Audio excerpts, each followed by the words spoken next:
Meus queridos, para a gente dar continuidade aqui na nossa lição, esse ponto 1, profeta no Antigo Testamento, eu queria mostrar para você aqui alguns conceitos ou algumas atividades do profeta no Antigo Testamento. Aqui, o conceito principal de profeta, você sabe, é aquele que representa a voz de Deus, ou seja, o profeta ele é um porta-voz do Senhor, né? Então ele é responsável por trazer os oráculos de Deus, trazer a voz de Deus para o povo, mensagens de Deus para o povo.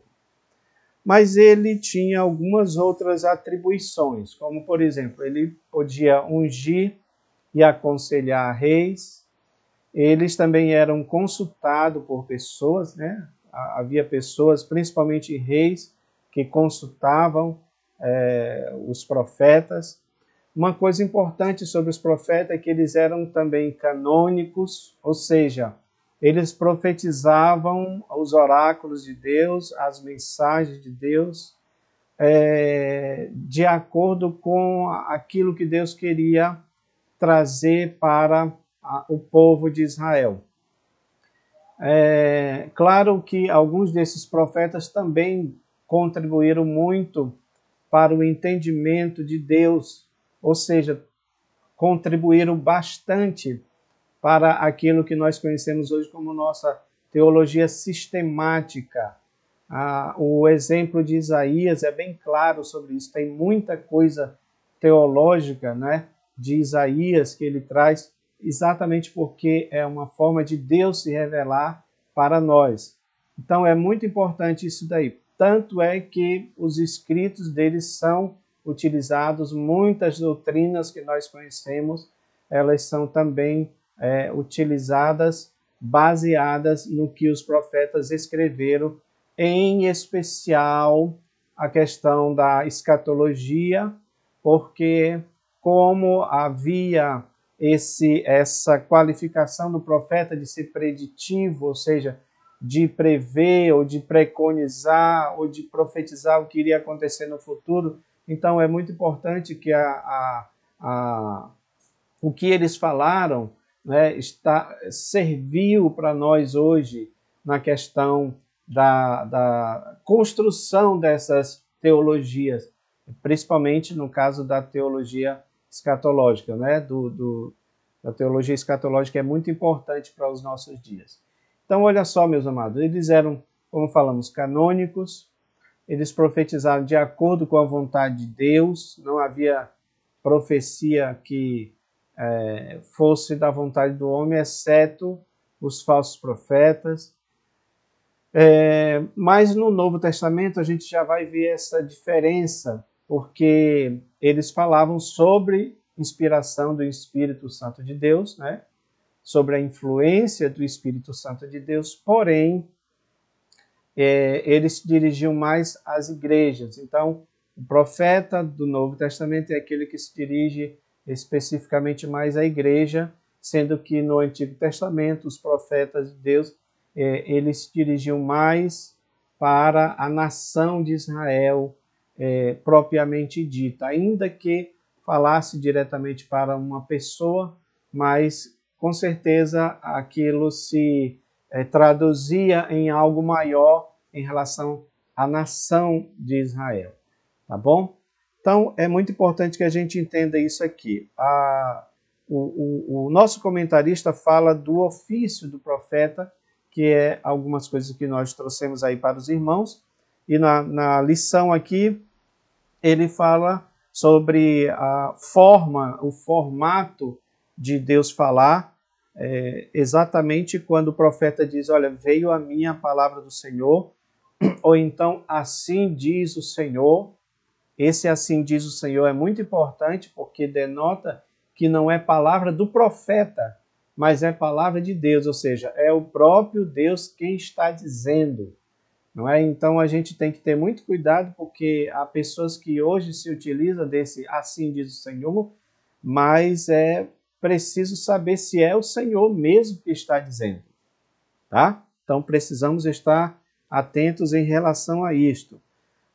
Uma coisa que me chama a atenção é que nem sempre a mensagem profética ela vinha apenas da forma oral, mas às vezes Deus se utilizava de símbolos, de visões, de imagens, ou até mesmo de analogia para falar alguma coisa.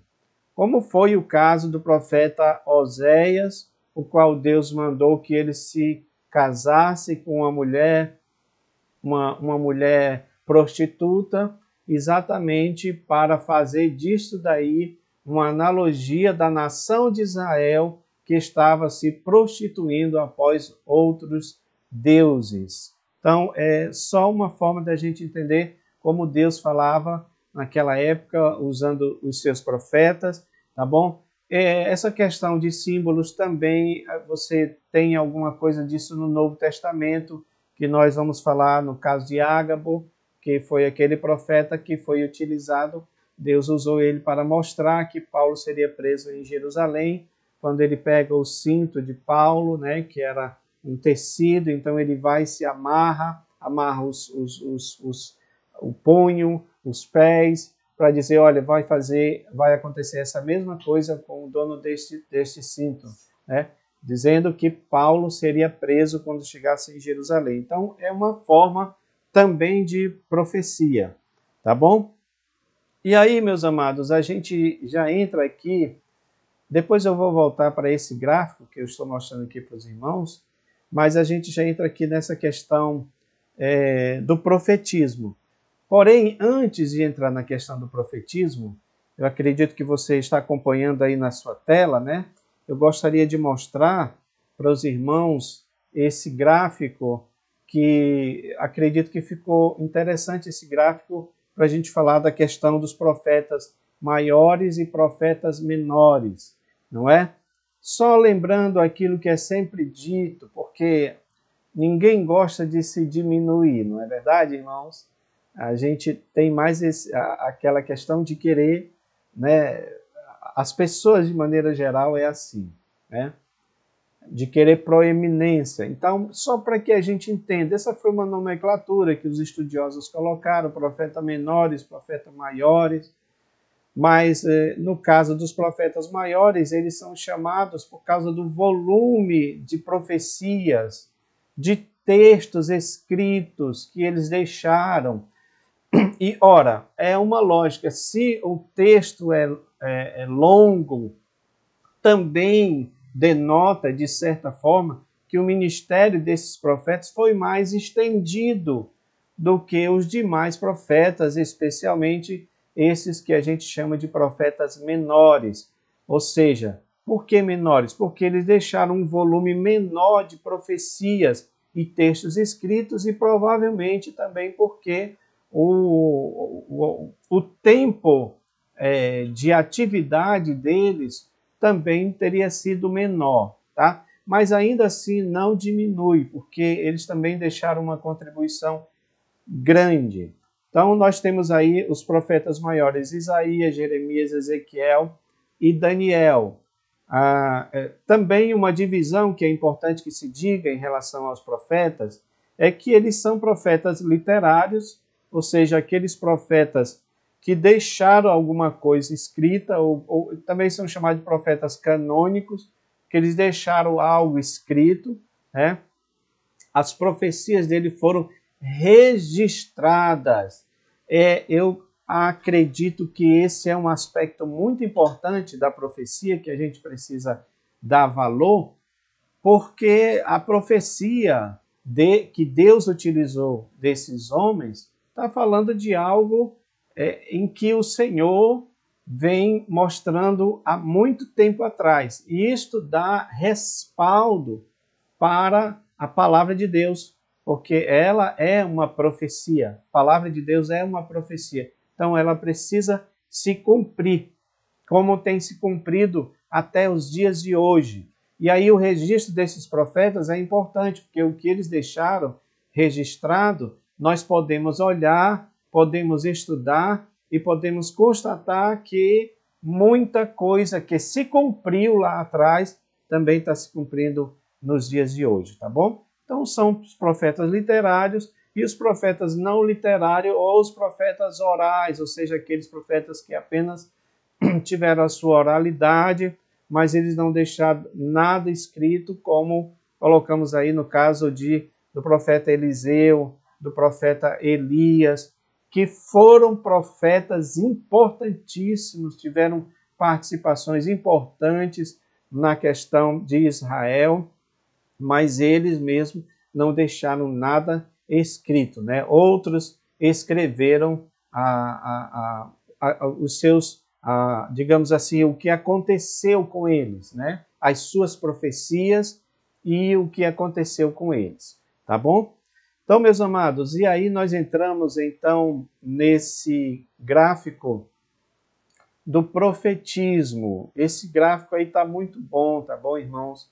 Eu gostaria muito que vocês copiassem, está lá na página do nosso grupo, você pode copiar, pode utilizar ele, é muito importante.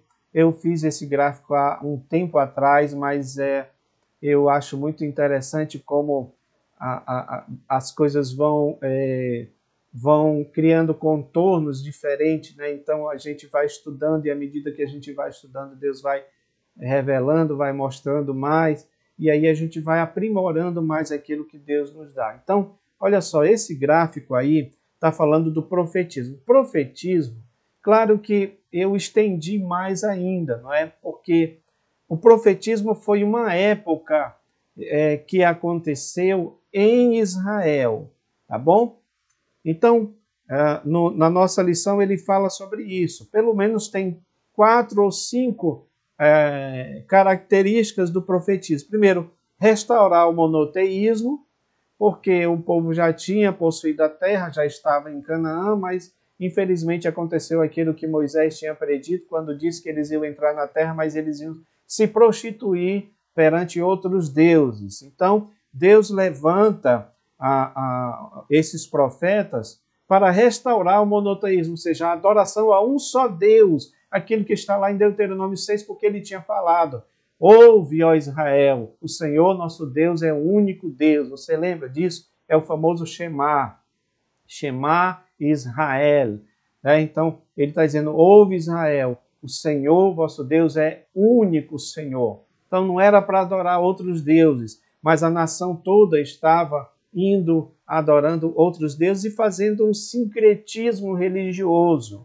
Então, o segundo ponto é combater a idolatria, ou seja, o profetismo tinha esse intuito de combater a idolatria. Primeiramente, mostrar que Deus é único e, segundo, combater a idolatria, né? Que era o que o povo estava fazendo, adorando aqueles deuses lá, os Baalins, Baal, Astarte, Astarote, Istar, todos aqueles deuses ali cananeus, ok? Também eles tinham o sentido de denunciar as injustiças sociais. Olha, irmãos, preste atenção como uma coisa está atrelada à outra, certo? Bom, se eles deixaram de adorar a Deus, evidentemente eles deixaram de também observar a lei do Senhor. E a lei do Senhor, como diz a sua palavra, ela é justa, ela é pura, tá? O que é que acontecia? Todo tipo de injustiça, de imoralidade estava acometendo a nação de Israel, exatamente porque eles abandonaram a lei de Deus. E uma coisa que a gente precisa saber, eu já tinha falado isso aqui antes, mas entrou agora este assunto, é que quando você fala do Deus de Israel, você está falando de um Deus santo, você está falando de um Deus justo, você está falando de um Deus que não toma o culpado por inocente e vice-versa. Mas isso está tudo profetizado, isso está tudo, digamos assim, registrado na sua palavra, que era a lei. Então, quando o povo deixava, e outra coisa interessante, eu estou dizendo para vocês que o Deus de Israel era assim, porque os outros deuses não eram assim, tá bom? Não havia padrão moral nos outros deuses. Não havia santidade nos outros deuses. Não havia justiça nos outros deuses. Mas como eles estavam adorando esses deuses, então todo tipo de injustiça, de imoralidade, de podridão estava acometendo a nação de Israel, e aí que entravam os profetas para denunciar, tá bom? Uma outra coisa muito importante que está aqui na nossa lição é que o profetismo, ele mostra ou ele apresenta uma esperança messiânica, ou seja, havia a profecia de que um Messias viria para salvar a nação e todo mundo. Então, é por isso que é importante nós entendermos esses aspectos do profetismo. Eu coloquei ali, os irmãos estão vendo, né? A profecia na era mosaica, que foi através do Pentateuco, que Moisés escreveu, mas eu coloquei, irmãos, a gente pode colocar aí como os primeiros profetas. Os primeiros profetas, por exemplo, Enoque. Enoque é considerado o primeiro profeta, apesar de não estar aqui listado na lição, mas é importante que a gente registre isso. Como é que a gente sabe que Enoque é o primeiro profeta? Que está lá em Judas, capítulo 1, versículo 14 e 15, quando diz assim: e profetizou também Enoque, o sétimo depois de Adão, dizendo: eis que é vindo o Senhor com milhares de seus santos, para fazer juízo contra todos e condenar entre eles todos os ímpios por suas obras ímpias de impiedade que cometeram e por todas as duras palavras que ímpios pecadores disseram contra ele. Ou seja, Enoque já tem uma visão aqui do que vai acontecer em relação à vinda do Senhor Jesus. Meus amados, isso aqui é maravilhoso, porque você tem a figura de um profeta lá nos primórdios, lá no início, que é Enoque, ok? Profetizando que o Senhor vem com milhares de seus anjos para condenar, ou seja, para julgar a terra. E isso foi algo que foi falado pelos profetas, até mesmo João Batista, quando falava que o povo deveria se arrepender, porque Deus estava vindo para julgar a terra. Então é muito importante nós entendermos isso. Olha, isto prova que o Senhor Deus é aquele Deus que anuncia o fim desde o início. Glória a Deus, vamos proclamar esta verdade. Deus anuncia o fim desde o início. Glória a Deus. Irmãos, não tem por que nós duvidarmos se a palavra profética já está dita e tudo que foi falado lá atrás já se cumpriu, mas nós temos profecias que ainda vão se cumprir no futuro, e aí é que nós temos que cada vez mais proclamar essa palavra. Louvado seja Deus. O nosso irmão Paulo César Modesto está dizendo assim, olha, hoje as igrejas apenas reconhecem pastor, evangelista, onde fica apóstolo, profeta e mestre. Concordo com o Senhor em certo sentido, porque parece que os profetas, nessas configurações que a gente entende pela palavra de Deus, eu vou dar aqui alguns exemplos, tá bom? Vou dar aqui alguns exemplos de profetas na nossa atualidade. Essa configuração parece que está um pouco sumida, não é, irmãos? A gente tem muito falso profeta aí, tá bom? Também isso precisa ser dito. Mas os profetas verdadeiros, eles estão meio que escassos. Vamos fazer o que a palavra de Deus diz? Vamos estender aquilo que Jesus fala. Ele não diz assim, olha, orai para que o Senhor da Seara mande trabalhadores. Vamos fazer o mesmo. Vamos orar para que Deus mande profetas verdadeiros para esta geração. Louvado seja Deus. Então, meus amados, já falamos aí de Enoque. Abraão também foi aquele que profetizou a respeito do nascimento da nação de Israel, e ele não só profetizou, como foi também ator desta deste nascimento, porque ele foi o pai da nação de Israel, né? Mas Deus utilizou ele e para falar que faria dele uma grande nação. Preste atenção que está no futuro aí, né? Farei de ti uma grande nação. Então está falando de algo que iria acontecer. Tanto é que Abraão é considerado o pai da fé porque ele creu, ainda que ele tenha tido algumas dificuldades, como foi o caso ali de Agar, né, de tomar Agar como a sua esposa para gerar dela um filho, que aliás é esse filho que vem Ismael, e é de Ismael que vem todas as nações árabes, e é por isso que nós estamos vivendo esses problemas aí, porque foi dito a respeito de Ismael que ele seria um jumento selvagem, ou seja, aquela pessoa que daria coice em todos. Então, é como se fosse um espírito, tá bom, irmãos? Então, quando se levanta um Saddam Hussein, quando se levanta um Ahmadinejad, quando se levanta um Hamas, aí você entende que é o jumento selvagem, esse espírito do jumento selvagem dando coice em todos. Mas uma coisa boa é que Deus vai fazer estas nações viverem em paz no futuro, porque também isto está profetizado. Glória a Deus por isso. Louvado seja Deus. Então, meus amados, você pode aí fazer a sua colocação, tá? Vamos lá. Vamos lá. Olha, Abraão, como já falamos aqui, né, profetizou o nascimento de Israel e ele mesmo sendo participante desta bênção. Moisés já profetiza a nação israelita, tá bom? Moisés também é considerado um profeta. Aliás, irmãos, Moisés profetiza, por exemplo, que a nação ia entrar na terra, que ia conquistar a terra, mas ia se perverter após outros deuses. Inclusive, se você der uma olhada no capítulo 28, não sei se é 28 de Deuteronômio, eu não me recordo aqui bem, mas tem um texto lá que ele fala de uma nação forte que vem para oprimir a nação de Israel, tá? Uma nação que voa como a águia. E aí todo mundo sabe que um dos símbolos de Babilônia é a águia. Então há uma relação, sim, do que Moisés falou. Olha como ele fala isso muito antes de existir a nação babilônica, para vocês terem uma ideia. Então Moisés profetizou. Mas eu acredito que uma das profecias mais importantes de Moisés foi exatamente a profecia que falava sobre o outro profeta.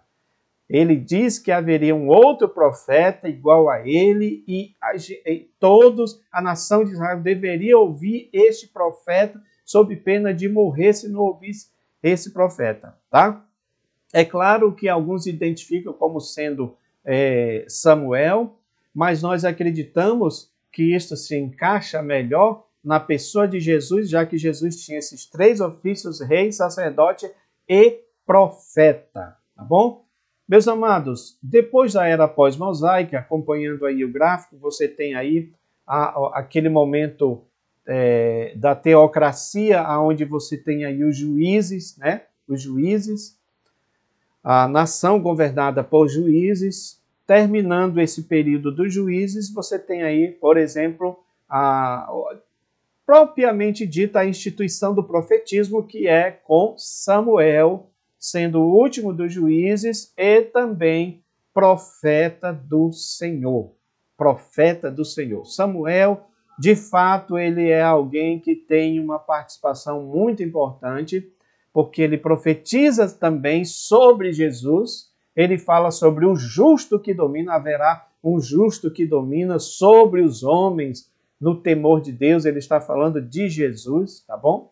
Ele é usado também para ungir a Saul como rei, embora tenha sido um pedido da nação, mas ele vai e unge alguém que é do coração de Deus, que é exatamente Davi. Ou seja, Davi ungido por Samuel, e é da descendência de Davi que vem o Messias, Cristo, o filho de Davi. Que coisa maravilhosa. E aí depois você tem os outros profetas, né? Profetas que aí o reino de Israel se divide. Então você tem o reino dividido e depois o reino unido e depois o reino dividido, que é quando acontece o cativeiro. e aí você tem os profetas pré-exílio, né? São vários profetas pré-exílio: Obadias, Amós, Osés, Joel, Naum, Miqueias, Sofonias, Abacuque, Jonas, Isaías e Jeremias, profetas pré-exílio. E depois você tem os profetas do exílio, que é Ezequiel e também Daniel, né? E depois você tem os profetas pós-exílio, que nós já estudamos sobre eles por aqui também, quando estávamos tratando de Neemias. Aí você tem Ageu, Zacarias e Malaquias, os profetas pós-exílio. Meus amados, você tem aí também a nomenclatura, né, dos profetas, o Nabi, que quer dizer aquele porta-voz, ou seja, aquele que declara a mensagem de Deus. Ele não fala dele, ele fala do Senhor. Você tem também o roer, ou seja, que é aquele vidente, aquele que visualiza a mensagem. Então, o roer já está mais voltado para a questão imagética, para a questão da imagem, dos símbolos. Daniel foi esse tipo de profeta porque ele teve visões, e essas visões também elas tinham significados importantes, né? Aí você também tem outra palavra voltada para os profetas, que é Malach, que quer dizer o mensageiro, ou seja, aquele que traz uma mensagem de Deus. Amém? Meus amados, é importante que se diga uma coisa: os profetas do Antigo Testamento, é por isso que este gráfico está aí, para mostrar a centralidade de Jesus Cristo, porque os profetas do Antigo Testamento, todos eles apontavam para a pessoa de Jesus Cristo, ok? É por este motivo que no Apocalipse, que foi escrito por um apóstolo do Senhor, mas por que não dizer um profeta do Senhor, certo? Profeta do Senhor, né? João, ele teve visões de Deus que nenhum dos outros profetas tiveram na magnitude que ele teve, tá bom? E João é importante porque ele fecha esse cânon da Bíblia, tá bom? Trazendo várias e várias informações importantes sobre o que Deus vai fazer no futuro. E aí ele conclui lá no finalzinho, 20, 21, eu não me lembro aqui, ele conclui dizendo que Jesus Cristo, o anjo falando para ele, né, Jesus Cristo é o testemunho de Jesus Cristo é o espírito da profecia. Ou seja, neste sentido, todo aquele que testemunha a respeito ou acerca de Jesus Cristo está testemunhando da profecia de Jesus, que ele veio e que ele vai voltar. É por esse motivo que nós, como crentes, devemos sempre anunciar a volta de Jesus Cristo, que é algo que tem também sumido dos nossos púlpitos. Precisamos pregar sempre sobre a volta de Jesus, tá bom, irmãos? Porque este é, de fato, o testemunho de Jesus. Somos testemunhas de Jesus, então temos que pregar a cruz de Cristo, pregar que ele morreu, pregar que ele ressuscitou, pregar que ele voltará. Pois se a gente ficar apenas que ele veio, que ele nasceu, se ficarmos apenas que ele morreu naquela cruz, se a nossa mensagem se reduzir apenas à ressurreição de Jesus e não pregarmos a vinda de Jesus, não terá sido importante, terá sido em vão, aliás, a nossa mensagem. Precisamos pregar o cânon da palavra de Deus completa, tá bom? Completa, a profecia bíblica completa. Por isso que o livro de Apocalipse ele é muito interessante, é muito importante, porque ele fala desse arco da história da humanidade sendo concluída, não é? Através de Jesus Cristo, que é o espírito da profecia. Louvado seja Deus. Não é nenhuma profeta não, viu, irmãos? Porque tem uns aí dizendo que é profeta tal, que é o espírito da profecia, e nós não vemos assim. Antônio Marcos, Paz do Senhor, ele está dizendo, não é escassez, acabou mesmo esse ministério. João Batista foi o último. Eu não creio assim, tá, meu amado? Porque a palavra de Deus nos respalda para nós acreditarmos. Se não fosse assim, Paulo não teria falado a respeito disso. E olhe que Paulo veio depois de João Batista, tá bom? Isso. Paulo veio depois de João Batista, falando sobre esse dom do ministério de profeta. E também porque você tem casos, como nós falamos aqui, de Ágabo, que era profeta do Senhor, e ele foi depois de João Batista, tá bom? Meus amados, meu amado irmão Antônio Marcos, a única coisa que a gente precisa fazer também é uma diferenciação. Nós vamos falar sobre isso aqui. O profeta de hoje não é igual ao profeta do Antigo Testamento. É por isso que nós já estamos aprendendo aqui sobre o que é o profeta do Antigo Testamento, para nós entendermos o que é o profeta hoje do Novo Testamento. Então, são essas coisas que nós temos que estar atentos. Amém? Meus amados, e aí vamos dar uma continuidade aqui, o profeta no Novo Testamento. Agora vamos entrar, né, sobre esse assunto, sobre o profeta no Novo Testamento. O que é dito aqui na nossa lição? A importância do profeta no Novo Testamento, tá? Então, olha, Antônio Marcos, para você ver como a palavra de Deus diz. Paulo fala sobre isso. Então, apóstolo, profeta, evangelista, pastor e doutor. São esses dons ministeriais que a palavra de Deus lista aqui, né? E aqui o nosso comentarista ele diz: a Bíblia afirma que os concidadãos dos santos e da família de Deus estão edificados sobre o fundamento dos apóstolos e dos profetas.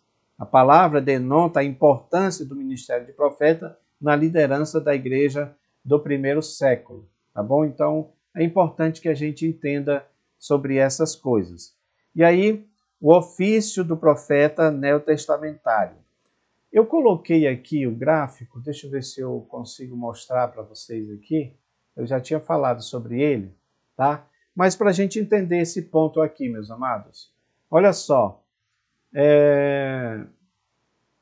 Enquanto no Antigo Testamento o profeta ele falava as profecias de acordo com a vontade de Deus, e já falamos aí, né, que tem uma diferença. Ele ungia, aconselhava reis, eles eram consultados por pessoas, eles eram canônicos, porque as profecias dele serviram para aquela época e servem para a nossa época de hoje e também para o futuro, tá bom? Quando você lê, por exemplo, Daniel, você vê lá Daniel falando sobre a estátua de Nabucodonosor.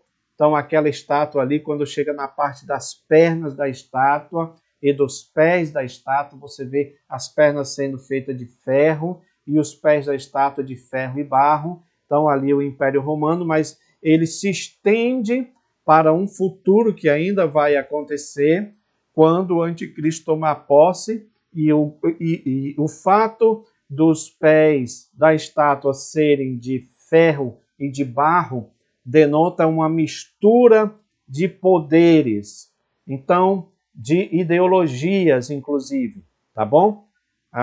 O que é que os estudiosos dizem?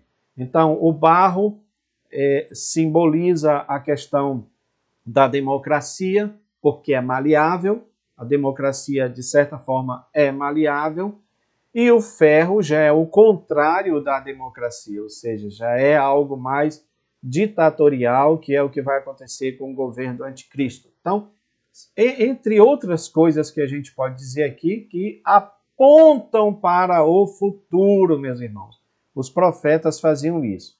Mas, meus amados, quando nós chegamos, e aí vamos voltar para cá, nós estamos do profeta no Novo Testamento, tá? O ofício do profeta neotestamentário.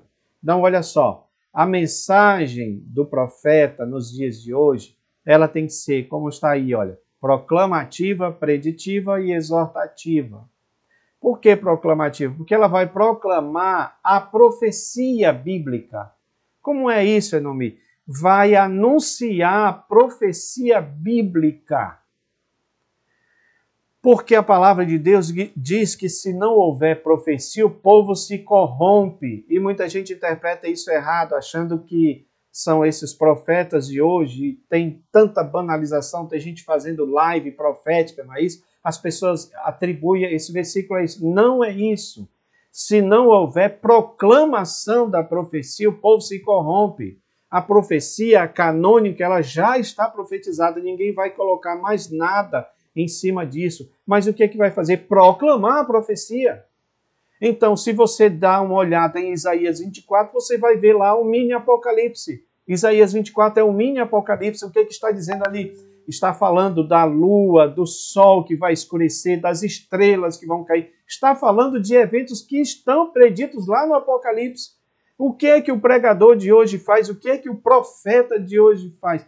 Proclama, anuncia que essas coisas vão acontecer. Então, a mensagem de hoje ela é proclamativa, ela é preditiva, porque ela está prevendo alguma coisa, e ela é exortativa. Eu não sei se o irmão Antônio Marcos está aí, mas se o senhor estiver ainda aí, meu irmão, eu queria mostrar para você, dentro desses conceitos que nós estamos falando aqui, tá?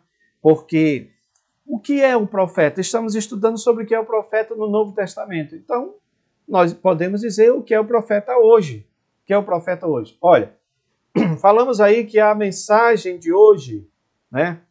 O ministério do profeta hoje, ele é proclamativo, preditivo e exortativo. Então ele está proclamando a palavra de Deus, especialmente a profecia, mas ele está predizendo alguma coisa que vai acontecer lá no futuro. Olha, preste atenção, irmãos. Atenção aqui. Isto não tem a ver, tá bom, com alguma profecia doutrinária. Não há nada que seja profetizado que tenha que mudar ou acrescentar profecia bíblica, porque já está profetizada. Agora, o que é, em que ponto, é isso aqui que eu queria que nós entendêssemos, em que ponto o profeta de hoje é usado? Em que ponto? Para profetizar a igreja, tá? No sentido preditivo e no sentido exortativo. Enomi, por que preditivo? Porque Deus pode prever a igreja de coisas que vão acontecer nos dias atuais, meus irmãos. E isso não quer dizer que está chocando está entrando em choque com as profecias que estão lá atrás. Não, pelo contrário, só estão corroborando com aquelas profecias, tá bom? Deixa eu citar aqui, para exemplificar o que eu estou falando, um profeta, uma pessoa que eu considero um profeta de Deus, além de um evangelista do Senhor, vocês sabem, David Wilkerson, pastor americano, fundador do movimento The Job, né? Desafio Jovem. Então, Desafio Jovem foi aquele movimento que foi levantado para trabalhar com as pessoas drogadas e tudo mais. Eu tenho aqui um texto do próprio pastor David Wilkerson, ele já faleceu, já passou para o Senhor, mas olha o que ele diz aqui para você entender, meu irmão, o que é que a gente está dizendo aí. 6 semanas antes do desastre, aqui o tema está assim, ó, David Wilkerson e a queda das Torres Gêmeas, aquele fato que aconteceu lá em 11 de setembro de 2001, você sabe disso, foi uma coisa que mudou o mundo, não é, irmãos? Eu estava trabalhando em uma grande empresa, uma grande multinacional, e nós estávamos no horário do almoço, quando uma colega veio anunciando, dizendo, olha, terroristas lançaram aviões sobre as Torres Gêmeas e estava pegando fogo, não é? E nós corremos rapidamente para ver, tinha uma sala, um local lá para os funcionários, chegamos lá e na hora que eu tinha chegado, tinha acabado de sentar para assistir, a televisão estava lá, era no intervalo do almoço, nós presenciamos assim que a televisão transmitiu ao vivo aquilo, as torres caindo. Eu creio que muitos irmãos viram isso, né? Então, muitos irmãos, claro, vocês viram depois, mas assim, teve outros que viram na hora que estava caindo, porque eles estavam filmando ao vivo e na hora houve aquela comoção mundial das pessoas vendo as torres caindo. Olha o que é que David Wilkerson faz. Ele diz, 6 semanas, mais de um mês, 6 semanas antes do desastre, o Espírito Santo previu nossa equipe pastoral de que uma grande calamidade estava a caminho. Havíamos programado vários eventos importantes para as semanas seguintes, inclusive uma conferência de missões, um congresso da mocidade, mas o Espírito de Deus nos levou a cancelar tudo.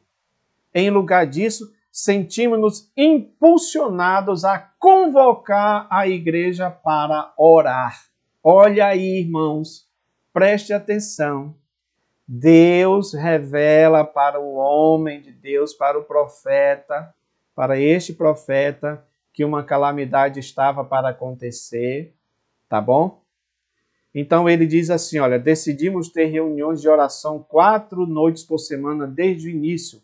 Ele diz que cada oração era marcada por um silêncio aterrador. Os irmãos não conseguiam orar. Era como se fosse um peso no coração que caía sobre o grupo. Ele diz, sentávamos calados na presença do Senhor, geralmente sem nenhum ruído, até 1 hora, seguindo-se de choro baixo e arrependimento. Numa reunião tive que firmar os joelhos com as mãos para evitar que tremesse diante da presença de Deus. Ou seja, Deus estava mostrando que alguma coisa iria acontecer com a nação. Lembrando que a igreja do pastor David Wilkerson é lá em Times Square, próximo à questão das torres.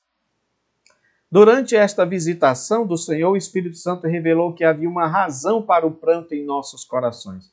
Estávamos sendo tocados desta maneira porque uma tragédia estava para acontecer. Uma grande calamidade, uma grave calamidade se aproximava da nação. E apesar de não sabermos o que era, os nossos corações estavam sendo movidos para interceder a respeito disso. Você entendeu, meu irmão? Ora, Jesus falou de guerras e rumores de guerras. O que aconteceu na nação americana é guerra, é perseguição, porque a nação americana, especialmente, ela nasceu, não é, sobre digamos assim,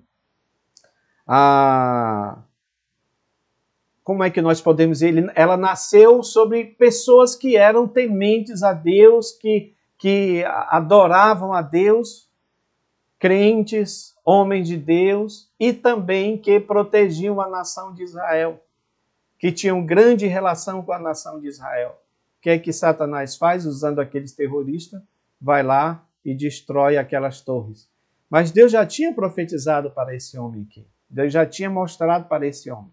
E não foi nada que fosse contra a palavra de Deus, mas foi alguma coisa pontual no sentido de mostrar uma atualidade da profecia. Jesus não disse guerras e rumores de guerras? Pois então, alguém está sendo usado aqui no dom de profecia para mostrar que alguma coisa iria acontecer. Existe também, irmãos, eu não trouxe aqui, mas existe uma fala também do pastor David Wilkerson, antes de padecer, antes de morrer, antes de ser levado, né, para as mansões celestiais, vamos colocar assim. Existe uma fala dele também dizendo de uma grande epidemia que viria sobre o mundo todo. Ou seja, Deus utiliza esse homem para dizer que isso iria acontecer. Pastor David Wilkerson também foi aquele homem que combateu muito os falsos profetas, que é o que nós vamos falar agora, tá bom? Então, meu amado, o dom de profecia, a gente pode dizer que de certa forma é para todos, né? Porque a palavra de Deus diz, todos podereis profetizar, ou seja, é uma capacitação para um momento específico. Mas o ministério de profeta não é para todos, porque é um ofício exercido por um ministro da igreja, com essa tríade da mensagem, proclamativa, preditiva e exortativa. Você vê que o que Deus mostra para David Wilkerson está dentro pelo menos desses dois pontos aí. Preditiva, porque estava prevendo alguma coisa que iria acontecer, e exortativa, porque estava chamando o povo para o arrependimento, para orar, para buscar a Deus. E nesse texto ele diz que nós não entendemos o recado de Deus. É uma coisa que nós estamos falando também em relação à pandemia. Tem muitos crentes que não estão entendendo o recado de Deus em relação à pandemia, em relação a esta calamidade que está assolando a terra. Querendo nós ou não, mas Deus está tratando com a humanidade, meus irmãos. É como se as trombetas estivessem soando, dizendo que o rei está próximo de voltar. E muitos crentes não estão entendendo isso, não é? Muitos crentes ainda não voltaram para a igreja, alegam várias outras coisas, mas não querem voltar para a casa do Senhor ou não querem mudar a sua maneira de servir a Deus. Nós precisamos rever nossos conceitos enquanto cristãos, que precisamos mudar. Toda vez que Deus exorta, Ele sempre exorta no sentido de nos encorajar a mudar os nossos procedimentos. E aí é que entram os seus profetas. E aí é que entram os profetas de Deus. Louvado seja o nome do Senhor. Glória a Jesus. Os irmãos estão acompanhando aí? Louvado seja Deus. Glória a Jesus. Nosso irmão Silvestre Souza, irmã Madalena. Glória a Deus. Meus amados, vocês podem comentar, tá bom? Nós não somos donos aqui da verdade. Estamos abertos à palavra dos irmãos aí. Eu só quero que faça o seguinte. Eu faço aqui meio que parecido com o Lutero, né? Se me contestarem, me conteste com a palavra de Deus, né? Porque eu quero estar muito alinhado à palavra do Senhor Jesus para poder falar alguma coisa. Porque eu sei que é muito sério nós irmos para frente de uma classe, ensinarmos as pessoas, ensinar errado, como muita gente está fazendo aí. Então, nós temos que ter essa responsabilidade para com a palavra de Deus, não é nossa, é de Deus. Por isso que a gente tem que ter total responsabilidade, não é isso? Então, vamos ver aqui, meus amados, a gente vai entrar aqui no ponto final para a gente falar sobre o ministério, na verdade, os falsos profetas, né? Vamos falar aqui dos falsos profetas, porque também a palavra de Deus falou sobre isso, e aí a gente precisa estar atento, porque eles estão aí. Olha só, meus queridos, antes da gente entrar propriamente dito sobre a questão dos falsos profetas, vocês estão olhando esse gráfico aí? Esse gráfico eu também já fiz ele há um tempo, já temos postado ele várias vezes aí, e ele tem sido muito importante porque fala daquela questão do profeta velho e o profeta anônimo. Fala sobre essa questão de como nós devemos discernir esses tempos que nós estamos vivendo em relação aos falsos profetas, que é o último ponto aqui para a gente encerrar, tá bom? Então vocês sabem disso, nós temos já dito pela palavra do Senhor, porque o Senhor já disse isso, que nos últimos dias apareceriam grandes falsos profetas, que fariam grandes sinais, que se possível fosse enganaria até os escolhidos. Então esse fato aí está relacionado lá em 1 Reis 13. Deus dá uma ordem para um profeta anônimo de Judá, diz para ele ir para Betel, profetizar para o rei Jeroboão, mas Deus diz umas coisas que ele não deveria fazer. Por exemplo, ele não deveria comer pão, não deveria beber água e não deveria voltar pelo mesmo caminho. Então ele vai, profetiza contra o altar, né, porque o altar estava cheio de idolatria. Então, ele profetiza contra o altar. Ele profetiza, inclusive, a vinda de um outro rei. E aí, o rei promete, esse rei que Jeroboão promete prendê-lo, né? Mas a mão desse rei paralisa, ele ora para que o profeta peça, interceda a Deus para que ele fique, para que a mão dele volte ao normal. Ele ora e aí a mão dele volta ao normal e o rei faz uma proposta, né, de dar comida, de dar acolhimento para o profeta. O profeta disse que não ia fazer nada disso, que já ia embora. Nisso que ele vai embora, que ele está já a caminho, um profeta velho, né? Profeta já idoso, soube disso, e ele vai e intervém no caso daquele profeta com Deus, né? Porque uma coisa que a gente precisa saber é isso. Você e eu, todos nós temos uma intimidade, a nossa intimidade, a nossa particularidade com Deus. Então ele chega lá, intervém, e ele diz para ele, olha, volte para casa, venha comer em casa. Né? Esse profeta velho alega que ele também era profeta e um anjo do Senhor tinha dito para ele que era para o profeta voltar. Né? Meus amados, se fosse um irmão Enomi, tá bom?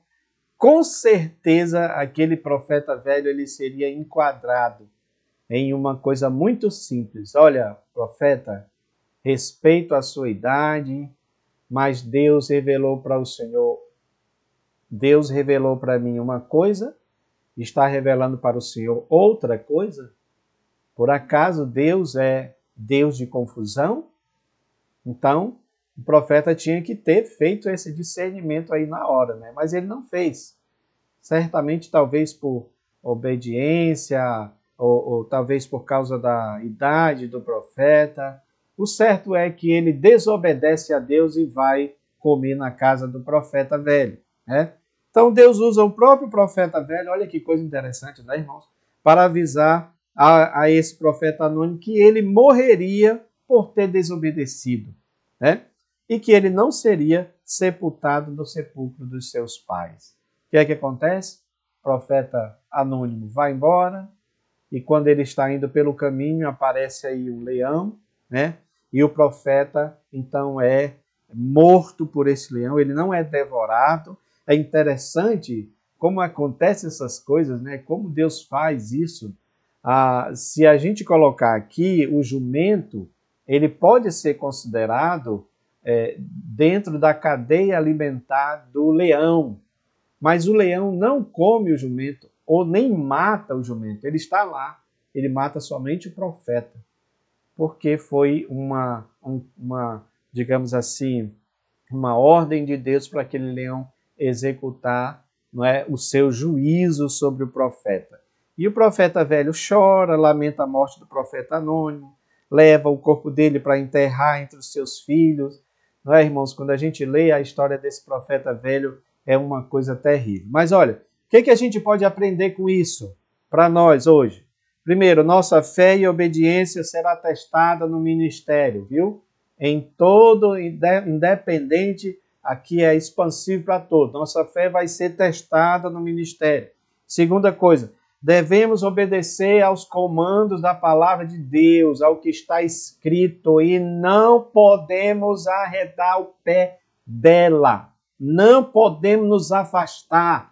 Como escaparemos nós se não atentarmos para uma tão grande salvação, diz o apóstolo. Outra coisa, haverá sempre propostas para sairmos do plano original. Sempre vai haver, tá bom? É aquilo que nós cantamos no hino 36 da nossa harpa cristã, que é o hino que eu mais amo em toda a harpa. Passarinhos, belas flores, querem nos encantar. São vão terrestres esplendores, de longe enxergo meu lar. Não é isso? Então, meus amados, vamos rejeitar essas propostas aí. Sempre haverá um profeta velho que perdeu a visão de Deus e por isso procura enganar aos outros. Ou seja, é um profeta que não tem visão de Deus, que está desautorizado. Vamos colocar assim, um profeta ou um cristão que está desautorizado porque ele não tem mais visão do Senhor. Outra coisa importante que a gente aprende com esse fato, devemos ter discernimento quanto ao que Deus diz, porque o nosso Deus não se contradiz na sua palavra. É isso que é preciso ficar claro, né? Então ele nunca se contradiz. Outra coisa para a gente encerrar é que a falta de obediência, discernimento, pode gerar a morte espiritual, e isso é muito importante nos dias de hoje, visto que nós temos visto acontecer casos de pessoas que deram ouvido a profecias, a pessoas sendo usadas, e aqui eu estou falando especificamente no dom de profecia, porque também está ligado uma coisa a outra, né? Apesar de, se nós falarmos no geral, vamos falar aqui dos grandes falsos profetas que trouxeram profecias, que criaram religiões baseadas em profecias e que enganaram a muito. Nós temos aí, inclusive, igrejas que se dizem evangélicas, não é? Que tem lá na sua formação alguém que se diz profeta, alguém que diz que é profeta, que viajou a planetas, que encontrou com Enoque, que foi ao céu, que viu o tabernáculo de Deus, que entrou no tabernáculo, que encontrou a arca da aliança, e quando olha para a arca, está lá os 10 mandamentos, sendo que o mandamento do 7º dia está em evidência. Ou seja, meus amados, precisamos estar atentos, porque muitos profetas aí profetizando coisas que colocam outro fundamento sobre a palavra de Deus, tá bom, meus irmãos? E aí nós temos que ficar alertas em relação a isso. Tem um outro gráfico aqui que eu gostaria de mostrar para os irmãos, que esse gráfico, na verdade, é um slide, um pequeno slide para mostrar discernimento ou discernindo o verdadeiro do falso profeta, que está lá em Jeremias 23, 30, 32, quando Deus fala claramente que está contra os falsos profetas. Nós fizemos um texto sobre isso daí, está lá no nosso grupo, tá bom? E aí eu fiz só um resumo aqui para os irmãos entenderem. O que é que Deus está dizendo ali para Jeremias? Primeiro, ele está dizendo que esses falsos profetas, eles são fakes, eles são falsos. E eles são falsos porque eles copiam a palavra de Deus, eles falam alguma coisa da palavra de Deus misturando com as coisas deles mesmo. Por isso que é fake, né? Então, todo fake tem um fundo de verdade misturado principalmente com a mentira, tá? Que é para enganar. Então, esses profetas, eles são falsos, porque copiam as palavras de Deus e distorcem, que é o que acontece muito nos dias de hoje, tá? Em relação a muitas igrejas por aí que eu falei aqui para os irmãos, tá?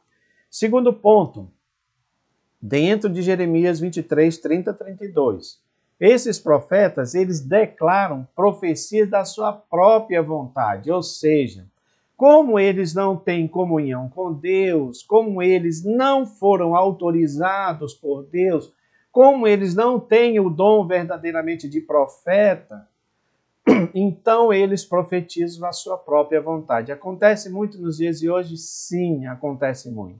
Tá? Terceiro ponto, falando sobre discernir o verdadeiro do falso profeta.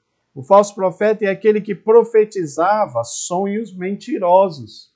Hoje, mesma coisa. Ou seja, profetizam sonhos mentirosos. Sonhos da mente deles, da imaginação fértil deles. Ou seja, não é sonho de Deus. Quando muito também a gente pode dizer que tem influência maligna, porque Satanás também pode fazer isso, não é? Quarta coisa, os falsos profetas, eles não foram enviados pelo Senhor. Não foi o Senhor quem mandou eles. Foram eles que foram, tá? E para encerrar, a quinta característica do falso profeta, eles desviam o povo de Deus com suas falsas profecias. Meus amados, é tudo que está acontecendo nos dias de hoje, dessas pessoas que profetizam coisas erradas, profetizam profecias da sua própria carnalidade. Queridos, eu gostaria de agradecer por mais esta oportunidade que o Senhor tem nos dado. Nosso tempo já foi, né? E a gente gostaria de ter mais tempo. Quero pedir desculpa aos irmãos aí, porque tivemos alguns problemas na nossa transmissão, principalmente na questão do som, mas graças a Deus que o Senhor nos deu essa oportunidade e nós estamos aqui exatamente para falar a respeito dessa lição. Eu oro a Deus para que o Senhor abençoe a vida de vocês,